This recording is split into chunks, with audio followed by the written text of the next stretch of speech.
Perbaikan lokomotif dan aplikasi deteksi wajah untuk antisipasi tiket kereta palsu. Harga lebih tinggi, petani di Kabupaten Madiun jual gabah ke Bulog. Dan jangan lewatkan puluhan tunanetra ikut lomba tadarus Al-Quran Braille.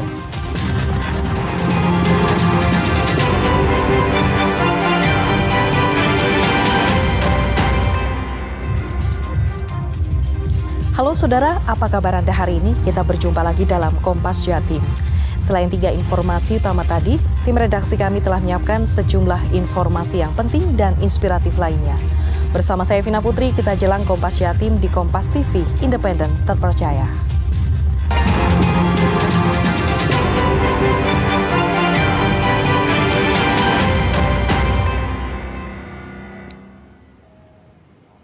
Kita buka Kompas Jatim dengan sorotan pertama dari Banyuwangi. Saudara, jelang Hari Raya Nyepi, layanan operasional di Pelabuhan Ketapang, Banyuwangi akan ditutup sementara mulai 28 hingga 30 Maret nanti. Penutupan ini bertepatan dengan arus mudik libur panjang akhir Maret 2025. Pelabuhan Ketapang Banyuwangi akan ditutup selama 3 hari, mulai 28 Maret tepat pukul 5 sore dan dibuka kembali pada 30 Maret pukul 6 pagi. Penutupan akses lintas penyeberangan Jawa Bali ini dilakukan sebagai bentuk penghormatan Hari Raya Nyepi di Bali. Saat Nyepi, seluruh aktivitas di Bali dihentikan sementara, termasuk transportasi publik. Para pemudik diimbau mengatur ulang jadwal perjalanannya seperti melakukan perjalanan lebih awal guna menghindari penumpukan kendaraan di pelabuhan. PT Angkutan Sungai, Danau dan Penyeberangan Indonesia Ferry atau ASDP Pelabuhan Ketapang juga mengimbau agar pengguna jasa mempersiapkan payung dan jas hujan. SKP dikeluarkan memang aturannya kan 28 Maret pukul 17 di sisi Ketapang. Secara reservasi tiket kami pun sudah tidak bisa beli di atas tanggal 28 sampai tanggal 30 dan jamnya pun jam 5 terakhir adalah jam reservasi terakhir. Jika beli di tiket di jam 18, 17 sudah tidak bisa di-lock lah secara sistem. Tapi nanti kita lihat misalnya ada 1-2 kendaraan yang ada terjebak kemacetan atau apa masih tersisa, tetap kita berkoordinasi dengan seberang untuk bisa sampai benar habis. Kereta api Daup 9 Jember intensifkan pemeriksaan dan perbaikan lokomotif jelang masa angkutan Lebaran. 2 unit lokomotif cadangan disiagakan sebagai antisipasi adanya kerusakan saat perjalanan, termasuk 1 lokomotif rescue atau darurat. Belasan petugas mekanik ini diterjunkan melakukan pemeriksaan kondisi lokomotif secara rutin. Pemeriksaan meliputi kondisi mesin, rangka bawah, sistem pengereman, sistem kelistrikan, termasuk pergantian oli dan pemeriksaan bahan bakar. Komponen mesin dan motor penggerak menjadi fokus pemeriksaan agar tidak terjadi masalah saat perjalanan kereta api. Di masa angkutan mudik Lebaran 2025 ada 11 unit lokomotif dan 105 gerbong kereta api yang akan melayani 24 jam perjalanan kereta jarak dekat, menengah, dan jauh. Guna mengantisipasi kerusakan dan gangguan, 2 unit lokomotif cadangan disiagakan di stasiun Jember dan Banyuwangi, serta 1 lokomotif darurat untuk antisipasi bencana alam dan kerusakan di jalur rawan. Lokomotif ini dilakukan perawatan meliputi penggantian oli, pembersihan filter oli, serta pengecekan kelistrikan. Sehingga dipastikan selama masa angkutan Lebaran nanti semua sarana siap operasi. Lalu di Daup 9 sendiri terdapat 11 lokomotif dan 105 kereta, dan semuanya sudah dilakukan ramcek bersama dengan Direktorat Jenderal Perkereta dan dinyatakan siap. Saudara, kereta api Daup 9 Jember juga memberlakukan aplikasi face recognition atau pindakan wajah calon penumpang. Aplikasi ini untuk mengantisipasi tiket palsu dan antrian panjang di masa angkutan Ramadan serta arus mudik dan balik Lebaran. Kereta api Daup 9 Jember menerapkan aplikasi face recognition atau aplikasi deteksi wajah di lokasi boarding calon penumpang. Aplikasi ini akan memindahkan wajah calon penumpang ke lokasi pintu boarding. Jika identitas diri sesuai, pintu masuk stasiun otomatis akan terbuka. Calon penumpang tak perlu mencetak tiket kertas secara fisik sehingga tidak membutuhkan waktu lama memasuki area keberangkatan. Aplikasi ini juga mengurangi antrian panjang, termasuk antisipasi peredaran tiket palsu atau yang tak sesuai identitas calon penumpang. Aplikasi Face Recognition telah digunakan 77.800 penumpang di Jember. Diharapkan di masa angkutan Ramadan dan arus balik maupun mudik lebaran dapat mengurangi antrian panjang dan efisiensi waktu. Memberikan kemudahan untuk pengguna layanan transportasi kereta api, di mana penumpang tidak perlu lagi mencetak tiket secara fisik. Tinggal penumpang masuk dan scan wajah pada gate boarding di keberangkatan stasiun. Cukup memudahkan ya, karena apalagi kalau pas lagi peak season pasti kan rame banget antriannya. Terus kalau ada pemindai ini itu membantu banget, lebih cepat juga dan mengurangi antrian. Tadi nggak sempat antrian? Ya, enak. Puluhan sopir bus di Terminal Arjosari, Kota Malang dan sejumlah armada bus di Terminal Tamanan Kota Kediri menjalani pemeriksaan. Langkah ini dilakukan untuk memastikan kondisi sopir bus dan kendaraan layak jalan dalam angkutan mudik lebaran. Pemeriksaan kesehatan terhadap puluhan sopir bus ini dilakukan di pintu masuk bus Terminal Arjosari, Kota Malang. Pemeriksaan dilakukan Dinas Kesehatan Kota Malang, Badan Nasional Narkotika dan Kementerian Perhubungan. Pemeriksaan kesehatan umum meliputi tekanan darah, gula darah, deteksi alkohol, dan tes urin untuk mengetahui sopir bus bebas dari penggunaan narkoba.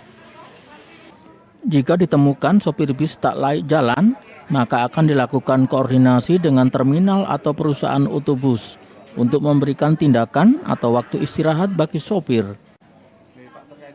Kita hari ini fokus pada 4 jenis pemeriksaan, mulai pemeriksaan umum, kemudian fisik, tensi dan gula darah, kemudian pemeriksaan urin untuk nafsa, kemudian juga ada pemeriksaan alkohol. Di 4 ini nanti ada pemeriksaan sehingga apabila hasilnya ternyata memang tidak layak, maka nanti akan kita berikan surat. Semua hasil pemeriksaan nanti semua kita berikan surat. Surat layak mengemudi, apakah yang bersangkutan ini layak untuk mengemudi. Ada 3 kategori, layak dengan catatan atau tidak layak, ada 3 kategori. Sementara itu, Pemkot Kediri juga memeriksa sejumlah armada bus untuk memastikan angkutan lebaran layak beroperasi. Satu persatu armada bus antar kota ini diperiksa petugas Dinas Perhubungan di Terminal Tamanan Kota Kediri. Petugas juga melakukan pemeriksaan kesehatan dan tes urin. Harus dipastikan semua bis harus betul-betul bisa memastikan layak yang membawa bis hingga bisa menjamin keselamatan penumpang dan apa yang menjadi keinginan bersama, yaitu aman, nyaman,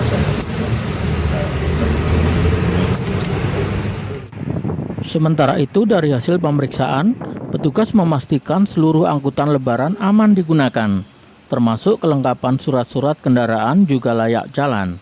Dedi Prasetyo, Ismail Hasan, Kompas TV Malang dan Kediri, Jawa Timur. Saudara, serapan gabah pemerintah melalui Bulog mulai diminati petani di Kabupaten Madiun.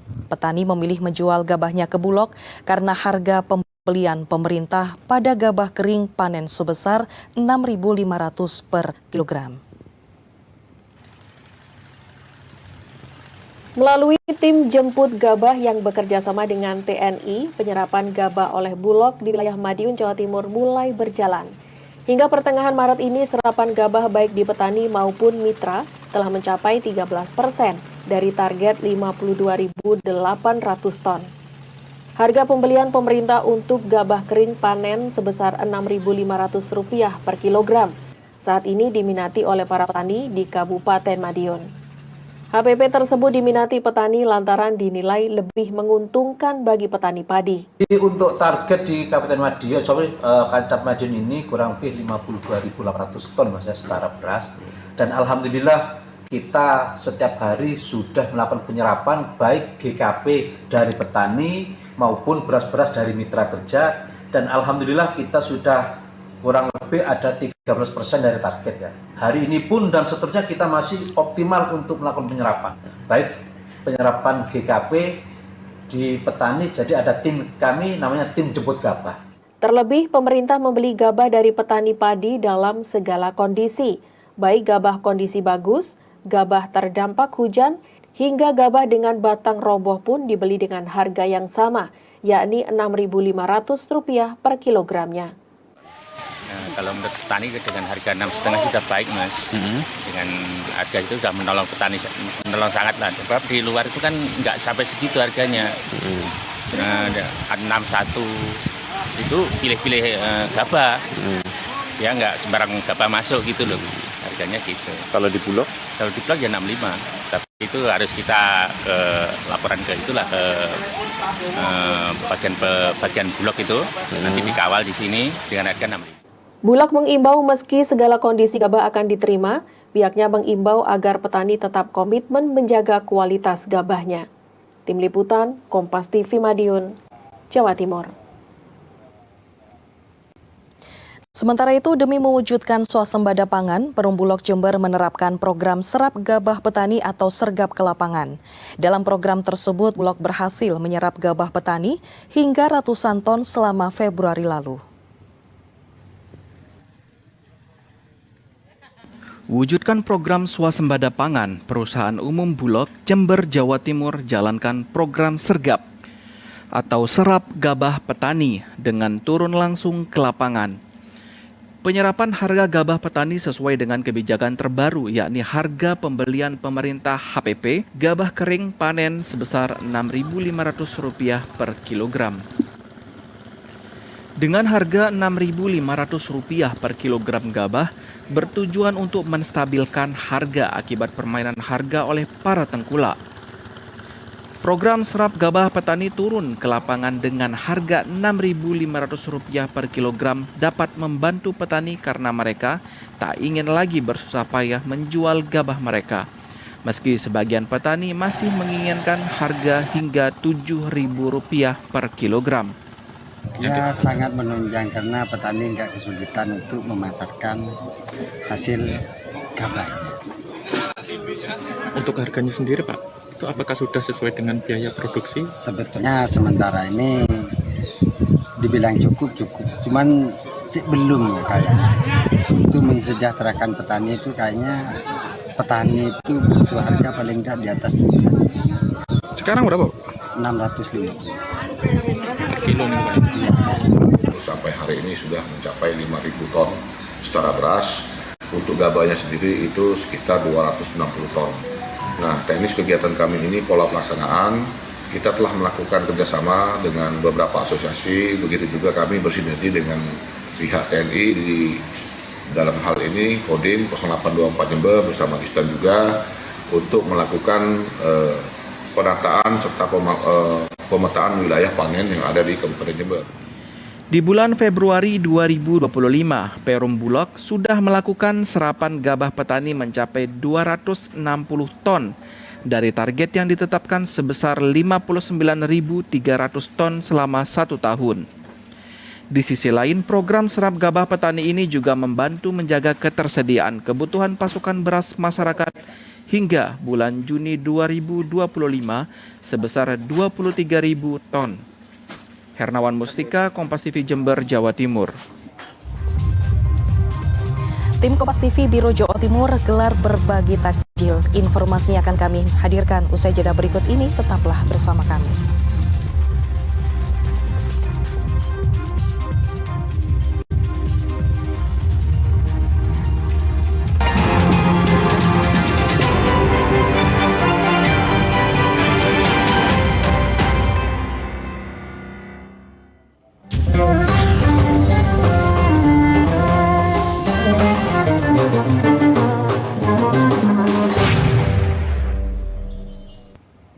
Kita buka teman Ramadan dari Kota Wisata Malang. Puluhan penyandang tunanetra mengikuti lomba Tadarus Al-Quran Braille. Lomba yang digelar selama bulan Ramadan ini untuk meningkatkan kemampuan tunanetra dalam membaca Al-Quran Braille. Lomba Tadarus Al-Quran Braille ini digelar di Masjid An-Nur yang berada di dalam Komplek Rehabilitasi Sosial Bina Netra, Kota Malang. Selepas asar, selama bulan Ramadan, para penyandang tunanetra di pusat rehabilitasi ini akan berkumpul di Masjid An-Nur untuk mengikuti Tadarus Al-Quran. Selama bulan Ramadan, tak hanya Tadarus Al-Quran, Rehabilitasi Sosial Bina Netra juga melombakan Tadarus Al-Quran Braille. Lomba Tadarus Braille ini digelar untuk melatih para peserta dalam membaca Al-Quran Braille. Secara bergantian, para peserta baik perempuan dan laki-laki akan membacakan sebuah surat dalam Al-Quran Braille. Ketepatan bacaan dan tajwid juga menjadi penilaian dalam lomba Tadarus ini. Takmir Masjid An-Nur Muhammad Cafidz menjelaskan bahwa perlu pelatihan khusus bagi para peserta untuk membaca Al-Quran Braille.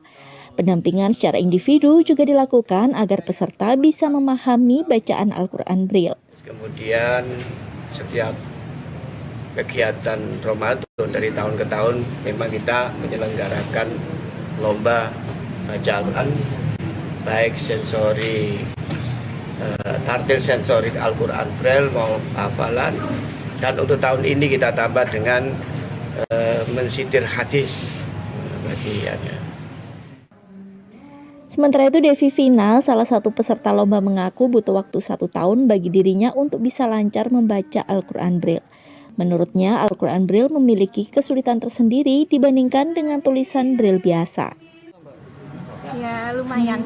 Bedanya membaca Braille huruf Latin dan huruf Arab seperti apa? Bedanya kalau huruf Latin biasa, Braille-nya, kalau Arab ada harokatnya. Itu yang menyulitkan? Iya. Selain mendapatkan hadiah bagi peserta terbaik, lomba ini juga menjadi penjaringan peserta untuk diikutkan dalam lomba Tadarus Braille di tingkat provinsi dan tingkat nasional. Dedi Prasetyo, Kompas TV Malang, Jawa Timur. Saudara, Pondok Ramadan biasanya diikuti oleh para siswa. Namun kali ini Pondok Ramadan atau Baitul Arqam justru diikuti para pendidik atau guru. Kegiatan tersebut digelar pengurus cabang Muhammadiyah PJM Ngagel Surabaya di SMA Muhammadiyah 2 atau Semamda Tower. Baitul Arqam diikuti 400 lebih guru dari SD Muhammadiyah 4 Pucang, SD Muhammadiyah 16, SMP Muhammadiyah 5, dan SMA Muhammadiyah 2 Pucang Surabaya. Pondok Ramadan atau Baitul Arqam yang mengusung tema perbaiki karakter diri, mengharap keberkahan rizki, bertujuan untuk memberikan pemahaman dan pendalaman ilmu keagamaan.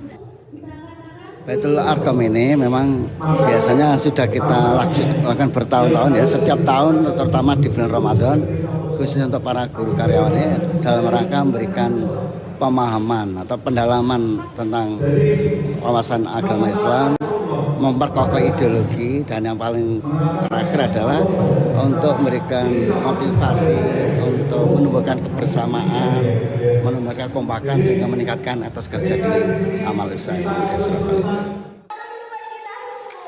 Salah seorang peserta, Ida Ayu Mayangsari, yang merupakan guru SMP Muhammadiyah 5 Surabaya, merasa senang dan antusias mengikuti Baitul Arqam. Saya merasa sangat senang sekali dan bahagia karena dari Baitul Arqam ini ilmu saya bisa di-update dan juga mendapatkan banyak sekali manfaat yang saya dapatkan setelah mengikuti 2 hari Baitul Arqam ini. Ada yang berkesan nggak ketika mengikuti kegiatan Baitul Arqam ini? Yang paling berkesan adalah di materi yang kedua ini, karena di materi yang kedua ini kami diajarkan berbagai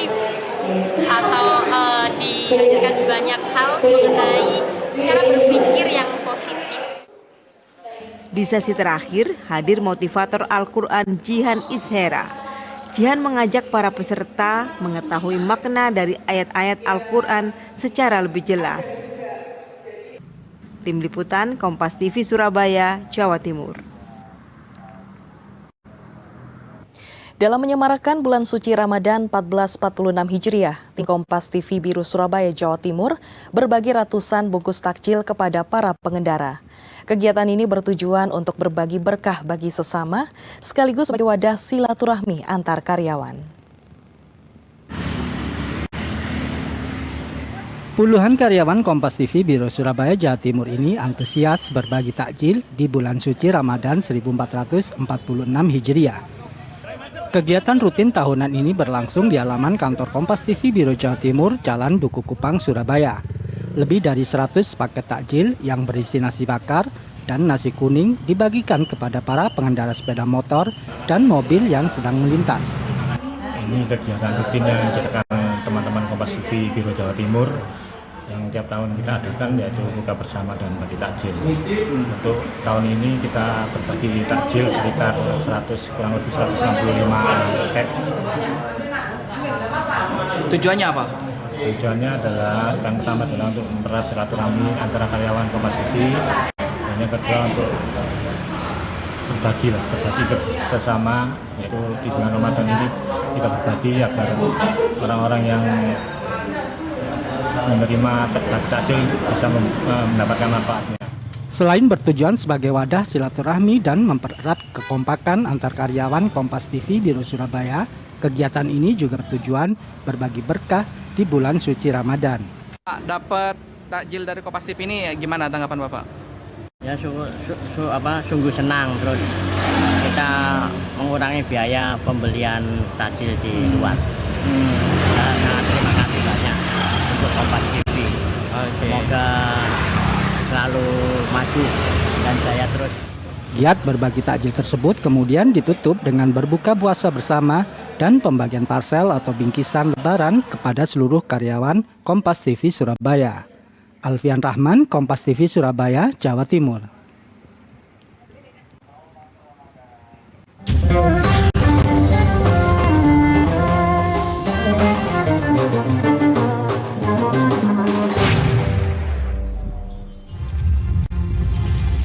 Kemendikti-Saintek siapkan dana besar riset perguruan tinggi. Nantikan informasinya usai jeda berikut ini.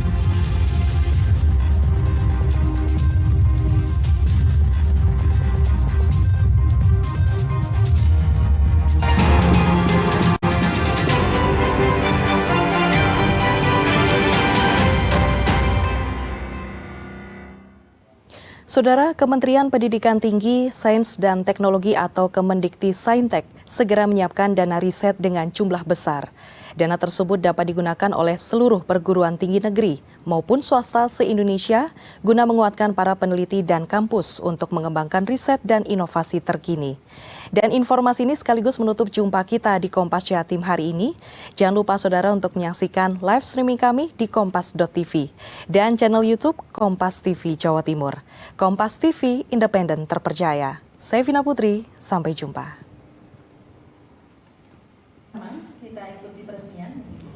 Hal ini disampaikan Wakil Menteri Pendidikan Tinggi, Sains dan Teknologi Stella Christy di tengah kunjungannya di Universitas Surabaya Ubaya. Stella mengatakan nantinya dana riset diperuntukkan kepada seluruh perguruan tinggi negeri maupun swasta yang berniat mengembangkan berbagai riset dan inovasi sains terkini. Kementerian juga akan mendukung berkembangnya ekosistem riset di dalam kampus. Dari kementerian, kami sebentar lagi akan membuka grant call dari dana riset yang cukup banyak bekerjasama dengan LPDP. Terima kasih atas kerja dengan LPDP. Ini akan dibuka untuk seluruh PTS maupun PTN. Jadi kita berkompetisi sehat untuk bisa menghasilkan inovasi dan itu sebentar lagi akan diumumkan oleh Kemendikti-Saintek. Ini masih dalam pembicaraan, nanti akan kita umumkan. Tapi ada satu yang penting, bukan saja dananya, namun dari ekosistemnya. Jadi kami ingin memperbaiki ekosistem.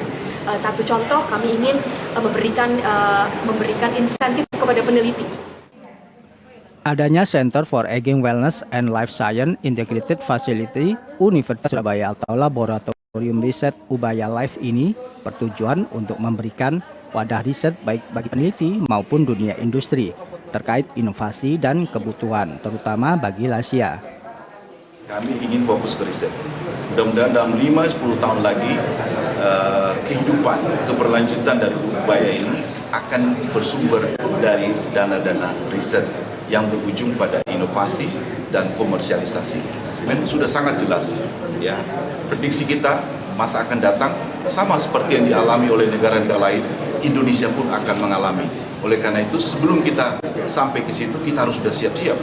Ya, jangan sudah kadung sayang. Ya, kita harus siap. Oleh karena itu kita dirikanlah Center for Aging Wellness. Harapannya melalui fasilitas ini Ubaya bisa menjadi rujukan bagi divisi Research and Development di berbagai industri guna mendukung pengembangan riset dan inovasi yang tengah digencarkan oleh pemerintah. Alfian Rahman, Kompas TV, Surabaya, Jawa Timur.